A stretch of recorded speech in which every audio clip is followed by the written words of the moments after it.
காடையெல்லாம் கல் பொறுக்குது கதிவேலி முள் பொறுக்குது எட்டு வந்து கல் பொறுக்குது சிறுகுருவியோ முள் பொறுக்கும் தங்கச்சி அண்ணா அண்ணான்னு சொல்லி அழுதுகிட்டு வராங்க. அப்படி வருகின்ற பொழுது என் தங்கா உறவியானவர்கள் அனுகூலமானது காட்டிலே வாழக்கூடிய மிருகமெல்லாம் போச்சு. ஆனா உன்னையுமே காண சொல்ல தாய் வெறிகாண்டியம்மனுக்கு மந்திரம் படிச்ச மகாமுனி காவலர் அந்த மகாமுனியை கூப்பிட்டு அப்பா மகாமுனி துறையே இந்த அழகுறலுக்கு யாரு காரணமோ அவரை போய் அழைத்து விட்டு வா என்ன சொல்லி அனுப்பினார் வெறிகாண்டியம்மன்.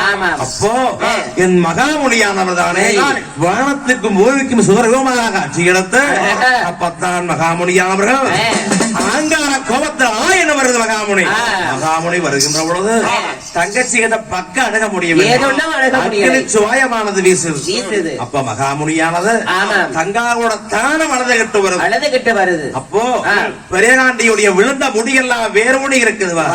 அந்த இடத்துல வருகின்ற பொழுது தங்காயுடைய அழுத கண்ணு கண்ணீரானது கீழே விழுகுது. அப்படி கண்ணீரை அள்ளி இறக்கியிலே அக்காண்டியுடைய கூந்தல் மேல போய் கண்ணீர் விழுந்தது. அப்படி விலகையிலே அக்காண்டியம்மன் ஆண்பாதி வெண்பாதி அறிகிற ரோகத்தோடு இருந்தாங்க தவம். அப்ப தவங்களானது முக்தி அடைந்து அக்காண்டியம்மன் ஈஸ்வரியா காட்சி அளிக்கிறாங்க. தாய் பெரியகாண்டியம்மன் ஈஸ்வரியா காட்சி அளிக்கிறாங்க.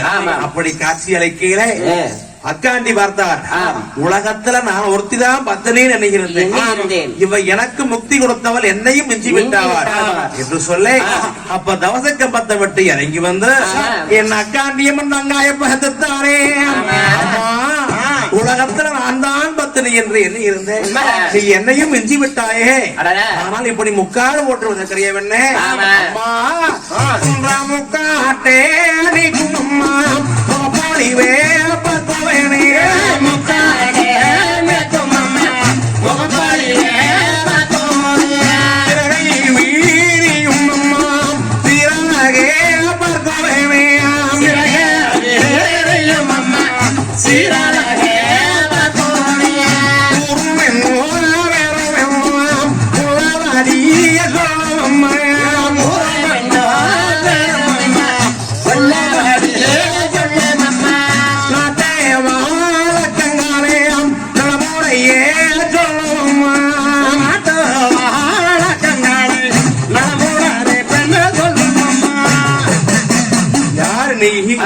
என்ன விக்ரமனு கேட்டாங்க. அப்போ என் தங்காவரை முக்காட்டானைக்கு பார்க்கின்ற பொழுது தங்க விக்கிரகம் போல தங்காயாத வருகின்ற பொழுது ஐவரிய காண்டுகிறதானே நாங்க வாரம்ப எங்களை எந்த ஊர்ல கேட்கறீங்க, நாங்க வார்த்தால பிறந்தவைய வளர்கட்டுக்காரரு, நாங்க வந்தால பிறந்தவையோ ராமரையா, எங்க ஊரு ஒன்னியாச்சியவை எங்க வீமருங்க அமரும் வில்லனுக்கு ஒன்னமாறு சாமிகள் தானே. நான் எவ்வளவோ தடுத்தும் கேட்காமல் எங்க அண்ணமார் சாமிகள் பண்ணி மேல் சண்டைகளும் படையெடுத்து வந்தாங்கம்மா, கொம்ப மேல் சண்டைகளும் ஊட்டமிட்டு வந்தாங்களே. இப்படி வீரவழக்கான வேட்டைக்கு வந்த இடத்திலே எங்க அண்ணமார் சாமிகள் மாட்டு மடித்து விட்டுவாங்கம்மா. அதனாலே நான் அண்ணமார இழந்து அருக்காணி தவிக்கிறேனம்மா, என் பொன்னாம்பள சாமியை இழந்து நான் அந்த பூங்கொடியா தவிக்கிறேன். தாயே எனக்கு அண்ணமார இழப்பதற்கு இனியவரமானது கொடு என்று சொல்லி தங்காயி கேட்டாங்க. அப்ப சொன்னார் பெரியகாண்டியம்மன், அம்மா உலகத்துல மாண்டவை எந்திரிக்க முடியுமா? ஒரு காலம் எந்திரிக்க முடியாது. அப்ப எந்திரிச்சா கூட மண்ணுலகம் தாங்குமா பெண்ணே? ஆனால் உண்மைதான் இந்த வீரமலக்காட்டில் ஆயிரக்கணக்கான ஆன உதிரையானது ரத்தமானது கேட்டதம்மா, வெற்றி முரசு கேட்டது, போர் முரசு கொட்டுனாங்க, வெற்றி முரசுகள் கேட்டது. அப்பவே கொஞ்ச நேரத்துல மீண்டும் அவைய குரலானது கேட்டதம்மா. அப்படி இருக்கும் கண்ணமார்தே மாண்டாலும் மாண்டு இருக்கலாம், கண்ணமார் சாமி அப்படி மாண்டு அடைஞ்சிருந்தாங்கன்னு வச்சுக்கோ. இந்த படுகளத்தில் ஆயிரக்கணக்கான கிடக்கு, வேக மேனிகள் கிடக்கு, சொன்னமாரி எப்படி அடையாளம் காம்ப என்று சொல்லையிலே மாதாயே நாங்க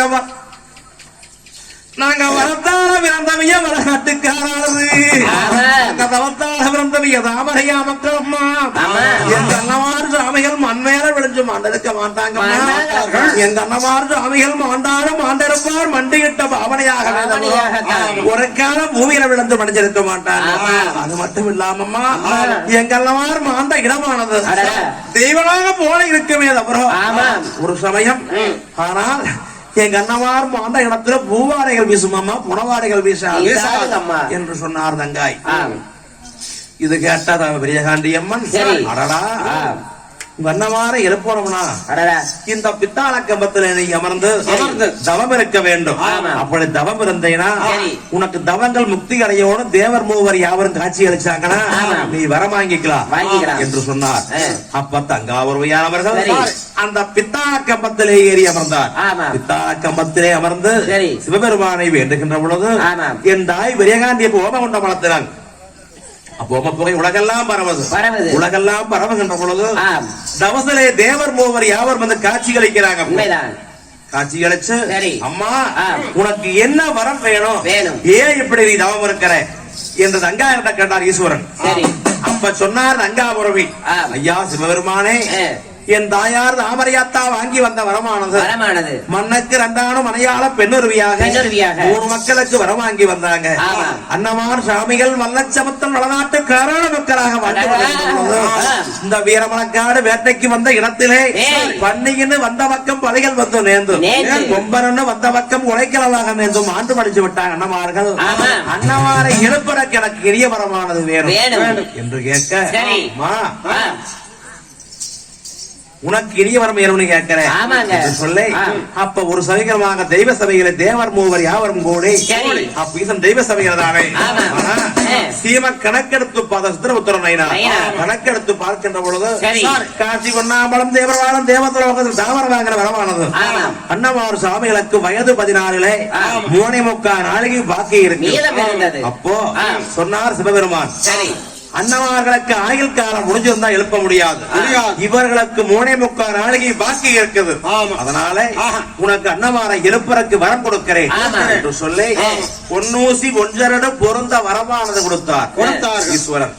அன்னமாரை எழுப்பறக்கு இனிய வரமானது, அன்னமாரை எழுப்பறக்கு அதிக வரமானது கொடுத்தார் ஈசன். கொடுத்த வரம் இனிய வரம், பரமன் கொடுத்த வரம் பாலன் வரமானது.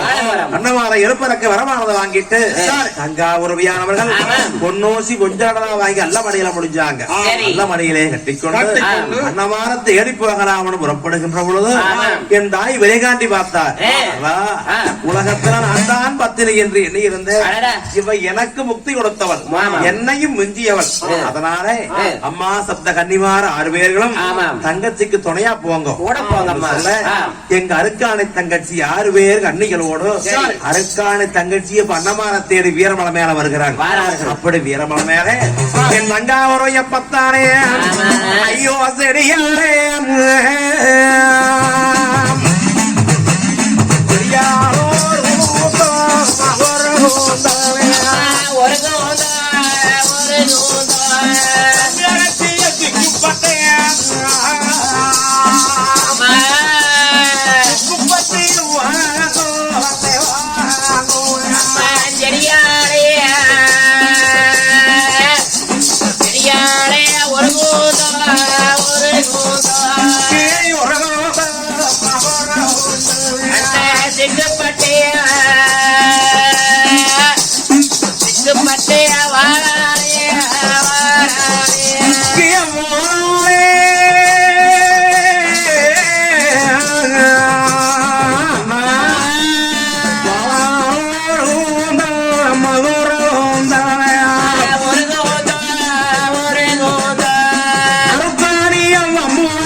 அப்படி அங்காபுரம் வீரமலையின் மீது அன்னமானத்தை அடி வருகின்ற பொழுது வெயில் வேணால் தாங்க முடியாமல் தங்கச்சி கோகுண்டாமல்லம் குறிஞ்சிவன காட்டுல வந்து தங்கச்சியை மயக்க போட்டு மயங்கி விழுந்துட்டாங்க.